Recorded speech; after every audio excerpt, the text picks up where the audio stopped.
샬롬, 좋은 아침입니다. 2026년 5월 12일 매일 성경 순서에 따라서 창세기 41장 1절부터 24절까지 말씀을 함께 묵상하고 기도하는 시간을 가지도록 하겠습니다. 오늘 말씀의 제목은 침묵, 하나님이 일하시는 방법입니다. 요셉이 감옥에 갇힌 지 만 2년이 지났습니다. 애굽의 통치자였던 바로가 그때 두 가지 꿈을 꾸게 됩니다. 나일 강가에서 올라왔던 아주 흉한 7 암소가 살찌고 아름다운 7 암소를 잡아먹게 되는 꿈과 가늘고 마른 7 이삭이 무성한 7 이삭을 삼키는 꿈이었습니다. 당시 애굽 땅에 있었던 모든 점술가와 또 나름 지혜 있다라고 말하는 현인들이 이 꿈을 해석하지 못해서 바로가 번민에 빠지자 그제서야 술 맡았던 관원장이 요셉을 기억해냅니다. 이는 인간의 망각과 한계를 넘어서 하나님의 정확한 시간표가 움직이는 것을 우리에게 보여주는 성경의 극적인 전환점입니다. 이제 한 절씩 우리는 말씀을 살펴보면서 성경이 말하고 있는 진리를 함께 나누도록 하겠습니다.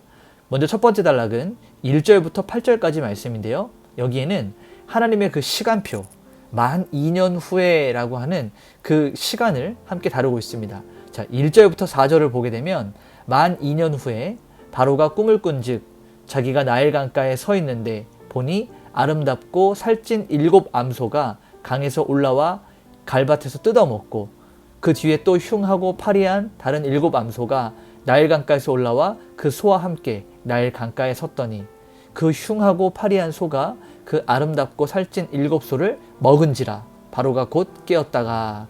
자, 요셉에게는 하나님의 침묵과 자신이 끝까지 인내를 해야 됐던 만 2년이라는 시간이 필요했습니다. 그리고 그 2년이 흐른 뒤에 하나님은 이 바로의 꿈을 통해서 요셉의 인생 가운데 그리고 이스라엘 민족을 구원하는 그 구원 역사에 개입하시기 시작하십니다.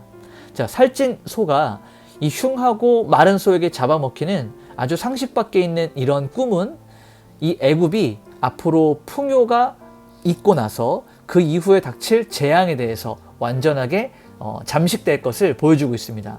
그래서 박윤선 목사님은 이 2년이라고 하는 시간이 요셉에게는 고통이었지만 하나님은 요셉을 가장 적절한 때에 가장 정확한 방법으로 높이시기 위한 준비 기간이었다라고 설명하고 있습니다. 자, 5절부터 8절을 보게 되면 다시 잠이 들어 꿈을 꾸니 한 줄기에 무성하고 충실한 7 이삭이 나오고 그 후에 또 가늘고 동풍이 마른 7 이삭이 나오더니.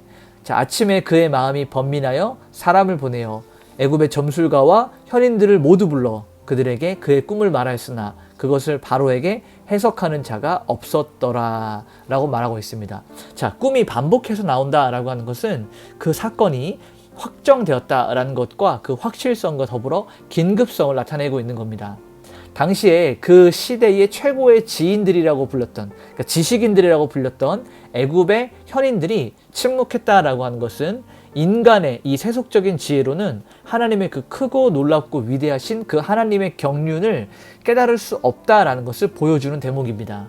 자, 말씀을 계속해서 보면 두 번째 단락은 9절부터 14절까지 말씀인데요. 여기에는 술 맡은 관원장이 자기가 과거를 회상하는 것과 요셉을 불러내는 그 내용들이 담겨 있습니다. 먼저 9절부터 13절 말씀을 보면 술 맡은 관원장이 바로에게 말하여 이르되 내가 오늘 내 허물을 기억하나이다. 여기서 말하는 그 허물은 요셉을 기억하지 못했던 것이죠. 우리 둘이 하룻밤에 꿈을 꾼즉 각기 뜻이 있는 꿈이라. 그곳에 친위 대장의 종된 히브리 청년이 우리와 함께 있기로 그가 우리에게 말하매 그가 우리의 꿈을 풀되 그 꿈대로 각 사람에게 해석하더니 그 해석대로 되어 나는 복직하고 그는 매달렸나이다. 자, 이 관원장은요, 자신의 허물을 그리고 자신이 요셉을 잊어버렸던 것을 고백하면서 꿈을 풀어줄 수 있는 그 요셉을 추천하게 됩니다. 요셉은 여전히 뭐라고 불리냐면 히브리 청년이라고 말하는 비천한 신분으로 묘사됩니다. 여기서 히브리라고 하는 그 말은 강을 건너오다 라는 의미를 가지고 있습니다. 그런데 그가 히브리 청년이라고 말하는 비천한 신분으로 묘사가 되었지만 이미 꿈에 대한 해석 능력은 검증이 된 상태였죠. 그래서 케니스 매튜스는 인간의 기억은 이기적이지만 하나님의 기억은 신실해서 가장 결정적인 순간에 사람의 그 입을 여셔서 일을 하신다라고 설명하고 있습니다. 자, 14절도 이어서 보면 이에 바로가 사람을 보내어 요셉을 부르매 그들이 그를 급히 옥에서 내놓은지라 요셉이 곧 수염을 깎고 그의 옷을 갈아입고 바로에게 들어가니 라고 기록하고 있습니다.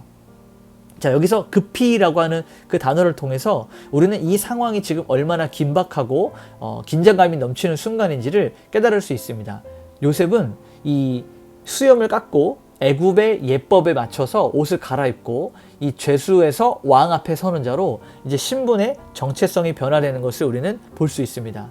자, 마지막 세 번째 단락은 15절부터 24절까지 말씀인데요. 여기에는 그 바로가 고백하는 것과 요셉이 당당하게 증언하는 내용이 두 가지가 동시에 나오게 됩니다. 자, 15절 16절을 보면 바로가 요셉에게 이르되 내가 한 꿈을 꾸었으나 그것을 해석하는 자가 없더니 들은즉 너는 꿈을 들으면 능히 푼다 하더라. 요셉이 바로에게 대답하여 이르되 내가 아니라 하나님께서 바로에게 편안한 대답을 하시리이다. 자, 이 바로는 요셉의 개인적인 능력을 알고 그를 높여주었습니다. 그러나 요셉은 그 영광을 즉시 하나님께 돌려드립니다. 내가 아니라 하나님께서 라고 말하는 이 요셉의 고백이 이미 그의 신앙의 핵심이었다는 것이죠.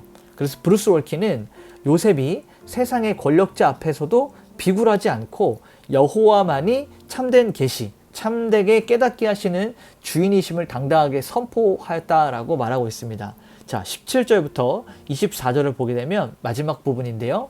바로가 요셉에게 이르되 내가 꿈에 나일 강가에 서서 보니 이제 바로가 자신의 꿈을 해석하지 못하는 이 사람들 때문에 이제는 요셉에게 이 해석을 위해서 자기가 꿈을 이야기해 주는 것입니다. 그 흉한 소가 살찐 소를 먹었으나 먹은 듯하지 아니하고 여전히 흉하더라. 자, 흉한 소가 살찐 소를 먹었는데 티가 나지 않는 거예요. 여전히 흉한 모습으로 좀 배가 부르고 아름다워지는 모습이 아니고 마른 소인데 먹고 나도 여전히 말라있는 모습을 보게 되었습니다. 내가 이 꿈을 점술가에게 말하였으나 그것을 내게 풀이해 주는 자가 없느니라.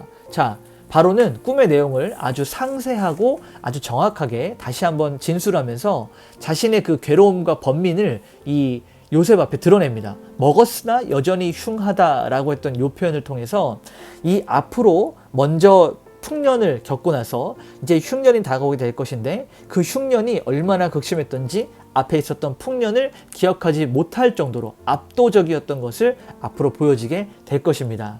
이제 우리가 오늘 말씀을 정리하면서 이렇게 원포인트로 이야기할 수 있을 것 같습니다. 인간의 지혜가 침묵하고 세상의 기억이 요셉을 잊었을 때 하나님은 그 이방 왕의 바로의 꿈을 통해서 역사의 수레바퀴를 돌리신다라는 거예요. 자, 요셉은 자신이 높아질 수 있는 그 영광의 순간에도 내가 아니라 하나님을 선포하면서 하나님만이 다스리심을 대언하고 있습니다. 자, 오늘 우리 이 말씀을 가지고 삶 가운데 이렇게 한번 적용할 수 있었으면 좋겠어요. 첫 번째는 인내하는 것입니다. 요셉에게 그 2년이라는 시간은 멈춘 시간 같았지만 하나님이 일하는 시간이었습니다. 여러분, 우리의 기도가 응답되지 않고 하나님이 잊어버린 것만 같은 그 기다림의 방 속에 갇혀 있다면 하나님이 가장 완벽한 타이밍을 설계하셔서 오늘도 우리를 가장 좋은 때에 가장 좋은 것으로 하나님의 방법대로 이루실 것을 기대하며 나아가는 것입니다. 오늘 같이 한번 그렇게 기도하겠습니다. 하나님, 이 기다림의 시간이 길어질 때 낙심하지 않게 하여 주시옵소서. 우리의 시간이 아니라 하나님의 시간표는 오차가 없음을 신뢰하게 하여 주시옵소서. 세상 사람들이 우리를 주목할 때 내가 했다, 내가 잘한다가 아니라 하나님이 하셨습니다, 하나님이 하셨습니다 라고 하나님을 높일 수 있는 진정한 믿음을 주시옵소서. 우리 같이 한번 이렇게 기도하면서 오늘 하루를 하나님께 온전히 올려드리도록 하겠습니다. 기도하시겠습니다.